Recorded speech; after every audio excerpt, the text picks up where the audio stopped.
the whole month of July, Bohol has been celebrating the Sandugo Festival.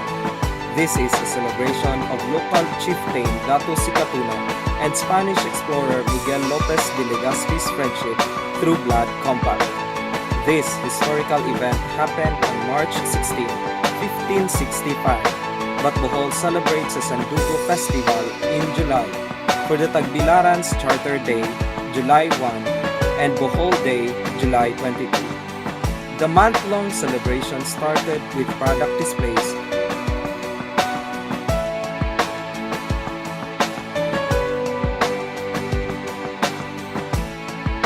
and Sandugo Carnival at CPG Sports Complex. Welcome to Sandugo Carnival!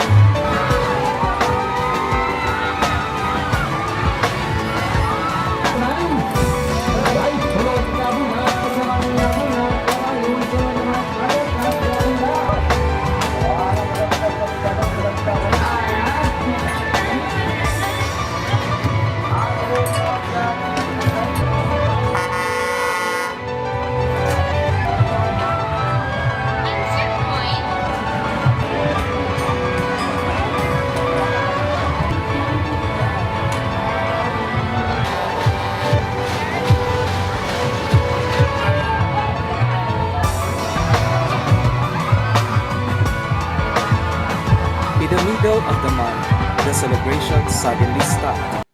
This was when Bohol has been affected by the power outage due to the recent Leyte earthquake. Despite of this, the celebration kept going. 20 Boholanas competed for the title as Miss Bohol 2017. Miss Tubigon has been crowned as Miss Bohol 2017. Traders from Luzon, Visayas, and Mindanao joined the BPI Trade Expo.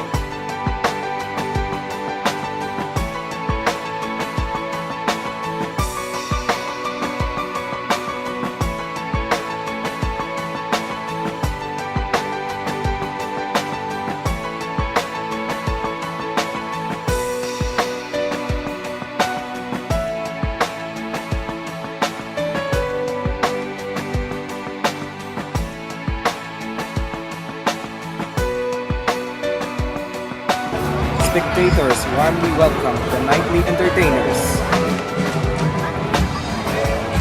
Local hotels and restaurants joined the International Fusion Nights.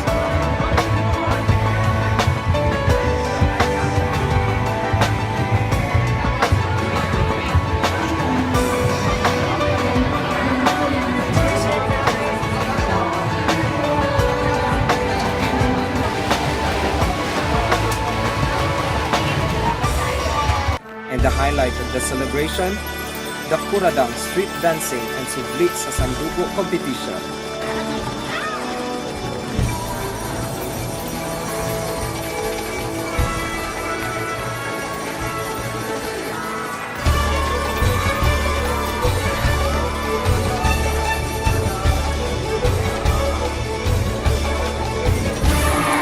Dali, magsandugo ta.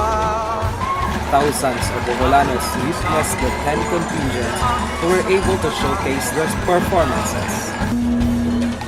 Limaw ang sayaw gikan sa akong kapigulangan. Sa pag-inukita sa panagkala ni Legazpi o Sikatuna. Atong ipasigarbo ang mga mikro sa atong katawhan. Halaman na, manayaw ta, turadan.